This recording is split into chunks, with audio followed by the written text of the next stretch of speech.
I'm Dawna Hetzler. And I'm Sally Smith. We, just like you, are bravely walking through the dark valleys of life in hopes of scaling joyful summits. We believe that safe and trusted women are a force to be reckoned with. When we climb together, we can reach the mountaintop. Many of our challenges come from feeling as if we are stuck while trying to ascend, hiding in crevices, waiting for storms to pass. Might we suggest that you have a more proactive role in reaching the peaks of your own life? Let's laugh at the untruths we were taught, from the common religious myths to the lies we believe about our situations and about ourselves. It is our hope that our time together brings you solace from life's daily drudgery and a bit of lighthearted laughter. This is a safe place where you are welcome, right where you are, even in your questions and doubts. So rise up, sister. It's time to conquer together. And we certainly hope you'll say, "Now that's funny."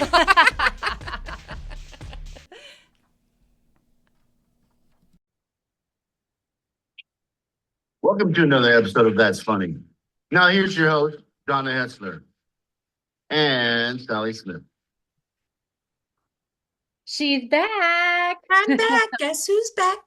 Guess who's back in town? Guess who's back in town? And I'm not alone. Yay! Hey, everybody. Welcome back, Sally. Welcome to another episode of That's Funny. And we are going to wrap up for reals this time. That you don't believe the lie, to fear not. Now that's funny. Well, You've taken two times off and you're a little delayed on I'm your That's delayed. Funny. I know, I'm delayed. It's hard to get back in the swing of things. Right. Next week we'll be back in studio though with a new topic. I'm so excited. Woohoo! Me too. Me too. It's so funny, Donna and I were talking, and the reason why we're wrapping up fear is because I had a major experience with fear. So I was visiting family out of state, and now I love my family. Please, this is not, I love my mother and I love my sister, and they are awesome and they are incredible. But when you are not around family and then you get around family, you realize where you get certain things from. And Like fear. and the biggest thing is fear. Like, I know that I have anxiety. Like, I know that. I know that I do. I know that I always have. But when you are with them, like, there is fear of everything from my mother. She's afraid for my nephew to drive in the rain. She's afraid to leave the house. My sister's afraid to order through the drive-through. I mean, the list just goes on and on and on. And I think that I've always known this, but I think that because I've been working so hard at my fear, that it was even more prevalent to me to see it. And I would talk to my mom and I would say, "Now, Mom, you really can't change this. It needs to drive in the rain." Like, that's just something that needs to be done. And of course, there was excuse after excuse after excuse. And, I would say some other things because she was afraid to let the dog out while we were in the house because she was afraid the dog would bite one of us.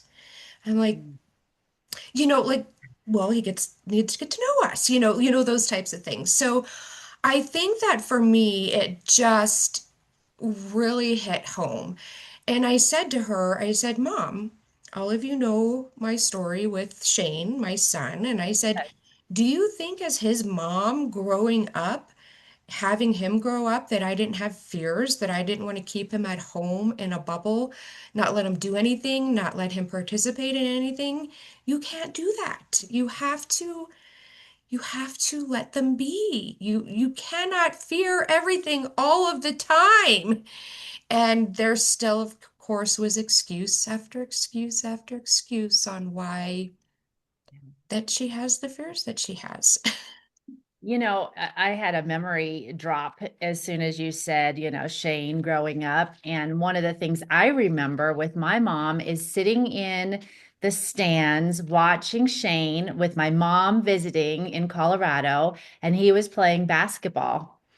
And my mom kept grabbing my arm because she knew like Shane couldn't do anything jarring to his neck and shouldn't be like, on rides or, doing too many things that would aggravate his condition, right? And even my own mom grabbed my arm and she was like, "Oh, that guy got too close to him. Oh no. What if he gets hurt? Oh, how can Sally let him do this?" And I looked over at her and I was like, well, Sally is stepping out in faith and letting him live his life. And Shane wants to play basketball. So she's just trusting God that God's got Shane and can do it better than she can. And my mom was a nervous wreck watching Shane that something was going to happen. So I saw that, so it was just a memory dump about, you just let him go and live his life. And, obviously within, some Right. boundaries, but you didn't let your fear overtake you. And Right.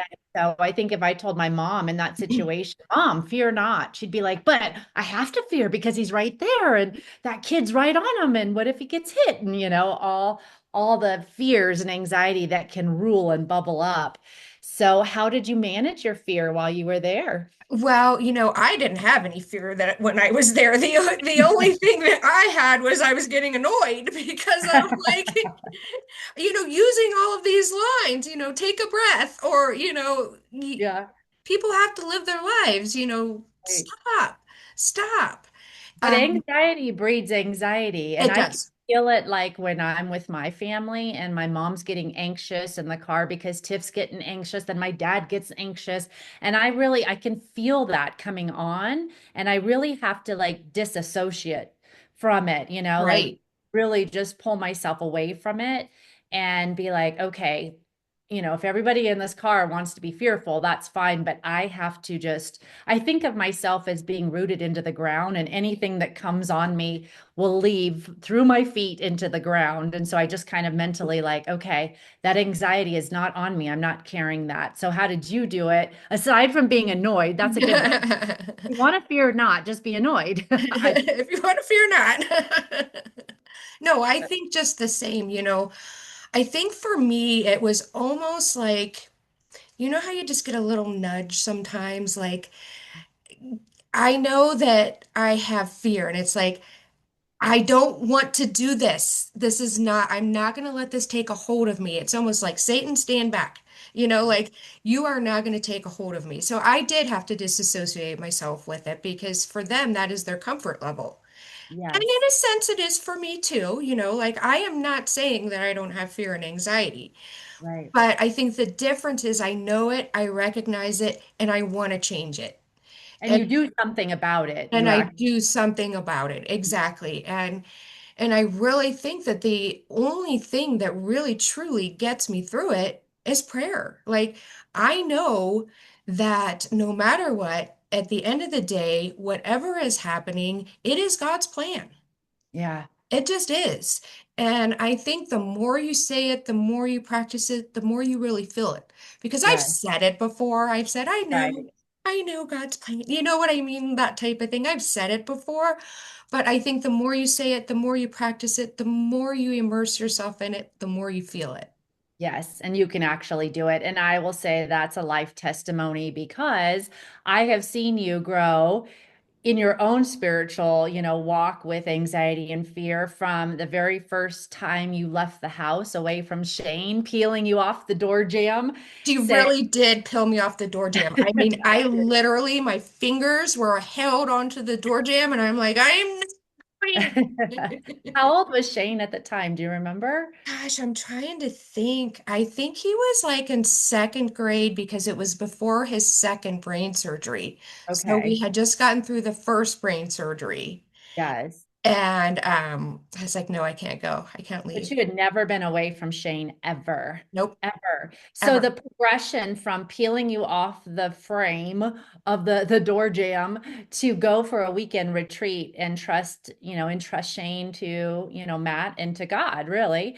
was such a progression to see in your life, all the way to this last trip when you went to Florida.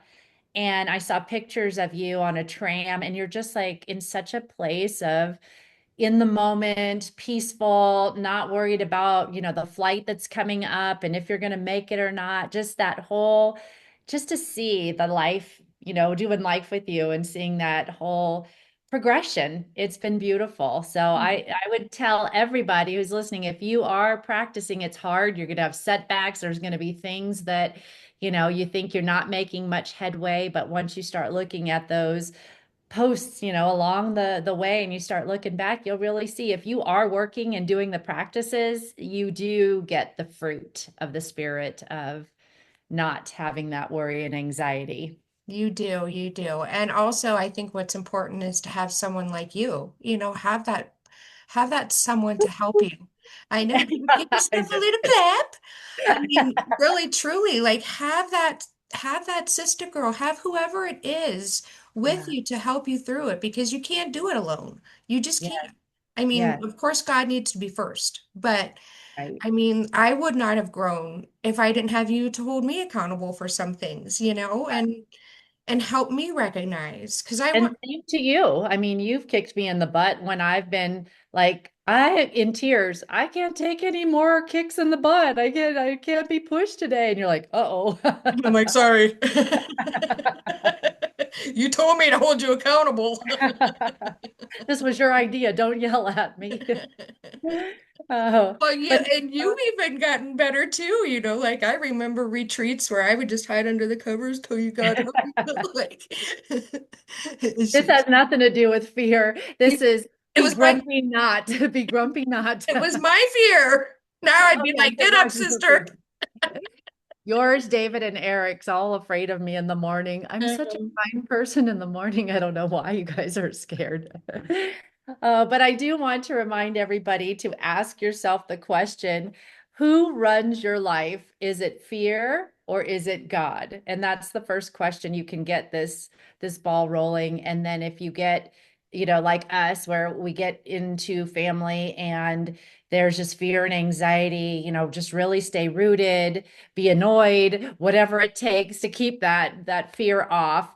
And then just remember that God is the source. God is the source. And then get a sister girl or a dude, to help you and then go with it. So, and I was gonna use, let me see if I have it. I was gonna do before we sign out, I had a little prayer, but okay, so that one's not meant for today. So I'm gonna read you this one then, because I had one out. Um, It's not meant for today. I know it's not meant for today. And then after I read this to close us out, do you want to tell everybody what the topic will be next week before we close out? So, all Yes, I will. right. So before we close out, I'm super excited, first of all, to be back in studio. Yes, I'm so excited to have you back. Yes, and Well, we actually just met with Shane just to go over some things, but yes. I'm really super excited for our new topic. And the new topic is God helps those that help themselves. Oh, that's going to be really Yeah, good. and I've really been digging into this one, so I have some really good stuff on this one. All right, good. Well, I'm excited to be back with you in studio. And I was looking for that other one just to make sure it wasn't supposed to be today. I didn't find it. So I'm going to wrap us up with this. It is a prayer, and it says, Satan fears when you pray like this. Almighty Father, creator and sovereign of all, I stand before you in the mighty name of Jesus Christ. Let your holy light shine brightly upon every corner of my life, expelling all darkness and shattering every stronghold of the enemy. And we know that fear is a stronghold of the enemy. Satan's tactics are powerless in the face of your truth, and all your lies and fears must flee under the weight of your glory. So that's just a really big, heavy thought. But all lies and fears must flee under the weight of God's glory. So let's just keep that in mind as we together battle our fears. All right. Well, everyone, thank you for hanging out with us today, and we're excited to see you next week back in studio. And in the meantime, do not believe that lie to fear not. Now Now that's that's funny. funny. From the heavens high above, I feel the touch of his laughter and love. In every moment, tear and smile, God's humor is heard, every step, every mile. Keep walking, dear sister. You've got this.